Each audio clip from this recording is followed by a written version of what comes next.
अस्सलाम वालेकुम फ्रेंड्स, कैसे हैं आप। उम्मीद करती हूँ आप लोग खुश होंगे। हम भी अल्लाह का शुक्र है खुश हैं।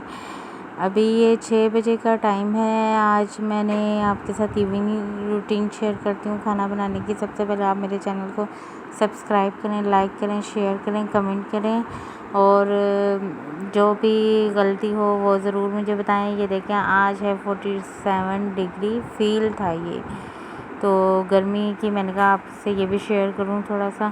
तो मैं दोपहर को ना खाना वगैरह बच्चों को खिला के, कपड़े धो के, बच्चे 3 बजे ट्यूशन जाते हैं, उनको ट्यूशन भेज के फिर मैंने अब्दुल राफ़ी को सुलाया। फिर काफ़ी ज़्यादा ना जैसे दिल चाह रहा था कि थोड़ा सा लेट जाएं, तो फिर मैं लेट गई थी थोड़ी देर। अब्दुल राफ़ी भी सो रहे थे।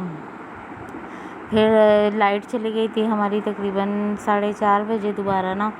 तो फिर भी मैं ढीठ बन के लेटी रही कि ना थोड़ी देर तो आराम कर लें। तो फिर शाम को 5 बजे के करीब बच्चे आ गए थे ट्यूशन से। फिर मैंने उनको चाय बना के दी। वो जो चाय के साथ जो भी कुछ लिया उन्होंने, बन बिस्किट जो भी खाए। फिर फीडर अब्दुल राफ़ी को फीडर दिया मैंने। फिर मैं आ गई। ये शाम के चाय के बर्तन थे और आपको पता है 2-4 बर्तन तो लगे ही रहते हैं, सिंक खाली नहीं रहता कभी भी। तो ये देखे मैंने बर्तन धो दिए थे, सारे नीट एंड क्लीन कर दिए थे।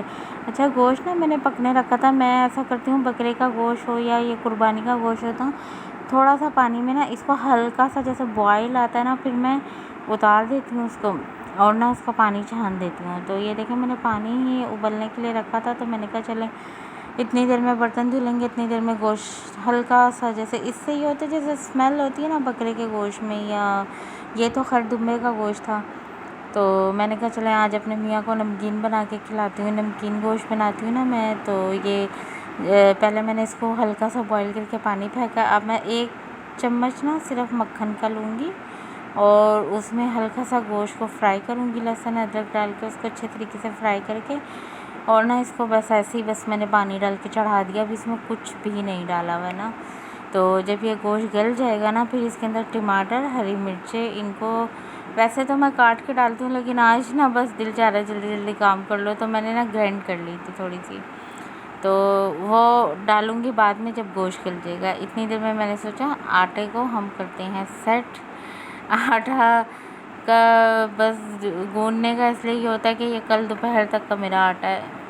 अब गर्मी ज़्यादा, वैसे मैं गूँद तो नहीं रही हूँ, लेकिन आज गूँद दिया क्योंकि आज भी ना सुबह में मैं उठी थी तो मुझसे ना हो नहीं रहा था, नाश्ता वगैरह नहीं बनाया जा रहा था। पता नहीं क्या मसला है, सुबह सुबह उठ के मेरे हाथों से होता नहीं है। तो इसलिए मैं आटा कोशिश करती हूँ होना चाहिए।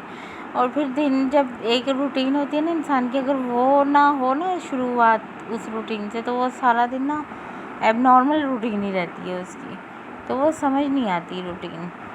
तो ये देखें, ये मैं आ गई थी। कपड़े ना थोड़े से बच्चों के जो रह गए थे, जो मैं दोपहर को छोड़ के सो गई थी क्योंकि गर्मी बहुत ज़्यादा थी। तो मैंने कहा नहीं, अब तो मेरे से बिल्कुल भी नहीं होने वाला कुछ भी। तो फिर मैंने कहा जो जैसा पड़ा है इसको ऐसे छोड़ो। फिर मशीन भी ना मैं थोड़ी देर खुला ही छोड़ देती हूँ। उससे ये होता है अगर उसमें कोई पानी रह जाए ना तो वो खुश्क हो जाता है। तो ये मैंने ढक दिया था। अब ना ये कपड़े सूखे हुए मैंने ये धोए थे, तो 2-1 दिन हो गए हैं। तो ये मैं उतारने के लिए बार बार कहती हूँ। फिर ये ना प्रेस के बगैर रखने थे, तो मैंने कहा इनको सेट करके रखूँगी। ट्राउज़र वगैरह इस्त्री करके रखे थे, फ्रॉकें नहीं होनी थी क्योंकि इन भी ना नेट थी, तो इस वजह से मैंने कहा फिर वो नेट जल जाती है ना, इस वजह से। ये न्यू फ्रॉक्स थी दोनों बहनों की, ब्लैक थी। ये माहिन की है जो मैं अभी हैंगर लगा रही हूँ, और अनाबिया की भी सेम मैंने ऐसी ही लाई थी। जिस टाइम लाई थी ना मुझे ऐसा लग रहा था साइज़ सही है। यकीन करें, जब मैंने चांद रात को निकाली और मैंने देखा साइज़ नहीं, मेरा इतना दिल दुखा ना। फिर मैंने वो ऐसे ही रख दी। मैंने कहा चलें, मेरी भतीजी है छोटी ना, मैंने कहा उसको दे दूँगी। जो माहिन की है वो उसको दे दूँगी, यानी इतना साइज़ में फ़र्क है कि जो अनाबिया की थी वो माहिन को आई। ये कल रात को हम गए थे मेहंदी में, हमारे ससुराल में मेहंदी का फंक्शन था। मेरी नंद है, उनकी बेटियों की शादी थी। तो ये भी ना मैं बाहर नहीं लगाती, नए कपड़े ना मैं अंदर कमरे में ही लगा देती हूँ हैंगर करके ना। तो ये देखें, हम ये सूखा उस टाइम तो मैंने बस जल्दी जल्दी लगा दिए थे कि स्मेल हो जाएगी, तो मैंने कहा बाद में ना इनको खोल के सुखा दूँगी। तो अब मैंने कहा चलो इनको सही से सुखाती हूँ, ताकि फिर ये इस तरह सही से सुखाने में ये होता है कि प्रेस में ना इतनी मेहनत नहीं होती। जल्दी जल्दी इंसान प्रेस कर लेता है।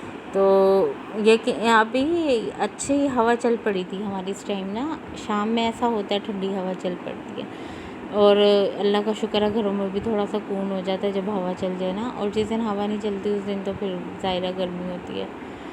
तो बस ईद के बाद अभी तक अलमारियाँ ही सिमट रही हैं और क्या करें। मैं अपनी जेठानी को यही कह रही थी कि एक दफ़ा नए कपड़े निकाल लो ना, तो वो जब दोबारा सेट करो ना कपड़े, दोबारा अलमारी सेट करो, वो सारे कपड़े आगे पीछे हो जाते हैं। उनकी भी छोटी बेटी है, मेरा भी छोटा बेटा अब्दुल राफ़ी, तो हमारे दोनों के यही मसले रहते हैं कि बच्चे रोते रहते हैं, तंग करते हैं, हमारे काम रह जाते हैं, बड़े बच्चे तंग करते, वो भी अलग तंग करते हैं। वो जब खेल कूद में लगे होते हैं तो वो सुनते नहीं हैं कि चलो बच्चों को पकड़ लो, लेकिन फिर भी हेल्प कर देते हैं, डांट डपट करते हैं थोड़ी सी, तो हेल्प का हो ही जाती है। और फिर जब छोटे बच्चों को माँ के पास आने की लगी हुई हो तो फिर वो कहीं भी नहीं सेट होते।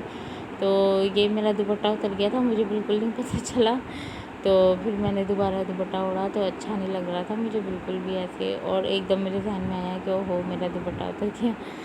चलें, इग्नोर कीजिएगा इस बात को। और आप सुनाएं, आप लोग कैसे हैं? आपके जो कराची से बाहर मेरा व्लॉग देख रहे हैं उनका मौसम कैसा है? उनको कुछ बेहतरी आई है गर्मी में या नहीं, यानी कम हुआ है या नहीं?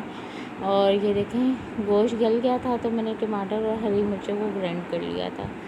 फिर मैंने गोश्त को पहले चेक किया कि इसमें कितनी कसर है, उस हिसाब से मैंने कहा फिर, क्योंकि ज़ाहिर है टमाटर जब डालेंगे तो फिर और भी पानी छूट जाएगा, और जब गोश्त अगर हलवा होकर घुल जाए ना तो फिर उसका मज़ा नहीं आता खाने का, वो बिल्कुल ना ऐसे ही हो जाता है। तो फिर और आपको पता है जेंट्स जो होते हैं ना उनको थोड़ा खाना नॉर्मल अच्छा पका हुआ अच्छा लगता है। और मेरे मियाँ तो ख़ास तौर पर उनको ज़रा सी कोई चीज़ पसंद ना आए ना तो उन्होंने रिजेक्ट करनी होती है, और फिर मुझे भी नहीं, मेरा भी दिल नहीं करता खाने को, लेकिन बहुत एहतियात से बनाती हूँ। आपको पता है बकरा ईद पे गोश्त का तो ये होता है कि मुख्तलिफ़ तरीके से बना के खा लें, क्योंकि नॉर्मल रूटीन में तो ज़ाहिर है वही होते हैं, नॉर्मल आलू गोश्त या कोई और सब्ज़ी डाल दी।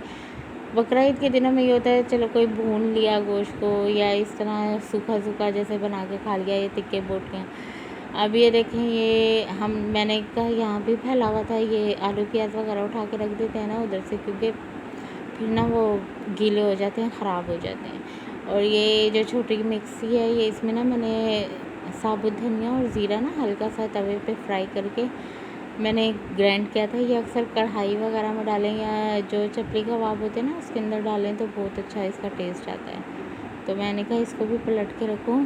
और फिर डाइनिंग टेबल पे भी मट्टी हो रही, हवा भी चल रही है, लेकिन पता नहीं क्यों इतना गर्माइश सी होती है ना तो फिर अजीब सा फील होता है। तो ये देखें, तो छोटी बोतल थी ना तो इस वजह से ये थोड़ा थोड़ा डाल रही थी, फिर भी गिर गया था थोड़ा सा।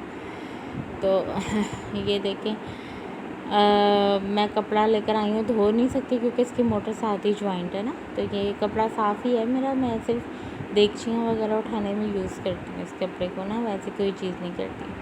और ढक्कन भी मैंने इसका साफ़ कर दिया था, मैंने कहा धोने की ज़रूरत नहीं, क्योंकि ये देखें ग्राइंडर को मैं रख दूँगी अपनी जगह पे, डाइनिंग टेबल को साफ़ कर दूँगी। और आप बताएं आपकी कैसी लाइफ जा रही है, मुझसे ज़रूर शेयर करें, कमेंट करें, लाइक करें, शेयर करें मेरी वीडियो को। इंशाल्लाह नेक्स्ट व्लॉग में मिलेंगे। अल्लाह हाफिज़।